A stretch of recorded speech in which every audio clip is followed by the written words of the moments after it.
ખારી ગામે વિકસિત ભારત સંકલ્પ યાત્રા પહોંચતા ગ્રામજનો દ્વારા રથનું ઉત્સાહભેર સ્વાગત કર્યું। સમગ્ર રાજ્યમાં વિકસિત ભારત સંકલ્પ રથયાત્રાનું આયોજન છેવાડાના લોકો અને સરકારની વિવિધ યોજનાઓની માહિતી આપવામાં આવે છે। ત્યારે અમરેલીના બગસરા તાલુકાના ખારી ગામે વિકસિત ભારત સંકલ્પ યાત્રા રથનું આગમન થતા ગ્રામજનો દ્વારા ઉત્સાહભેર રથનું સ્વાગત કર્યું હતું। અધિકારીઓ દ્વારા સરકારની વિવિધ જનહિતલક્ષી યોજનાઓની માહિતી આપી તે સાથે आरोग्य तपासणी કરવામાં આવી હતી। मेरी कहानी मेरी जुबानी अंतर्गत लाभार्थीઓને પોતાના અનુભવો વ્યક્ત કર્યા હતા। પ્રધાનમંત્રીનો સંદેશો સાંભળવાની સાથે વિકાસલક્ષી ટૂંકી ફિલ્મ નિહાળી વિકસિત ભારત સંકલ્પ શપથ લેવાયા હતા। તેમજ આયુષ્માન કાર્ડ અને NFS કાર્ડના લાભાર્થીને પ્રમાણપત્ર એનાયત કરવામાં આવ્યા હતા અને હેલ્થ કાર્ડ સહિત અન્ય સરકારી યોજનાની માહિતી સ્થળ પર જ આપી હતી, જેમાં ગામના સરપંચ તેમજ ઉપસરપંચ સહિત બગસરા તાલુકા પંચાયત તેમજ મામલતદાર કચેરી, આરોગ્ય તેમજ પોલીસ સ્ટાફ સહિત પદાધિકારીઓ સાથે ગ્રામજનોની ઉપસ્થિતિ રહી હતી। Reporting by Romil Manvar, Bagasara.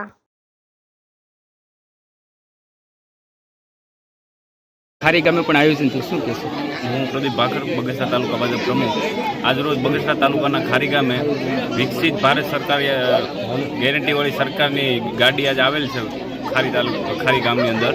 ત્યારે મોદી સરકારની અંદર કેટલા વિકસિત કામો થયેલા છે અને કયા કયા કામોની થઈ શકે એમ છે એમની આજરોજ તમામ ખારી ગામના લોકોને માહિતી યાદગાર કર્યા, તેમજ ખારી ગામના તમામ લોકો હાજર રહ્યા તેમજ તમામ અધિકારીઓ હાજર રહ્યા હતા।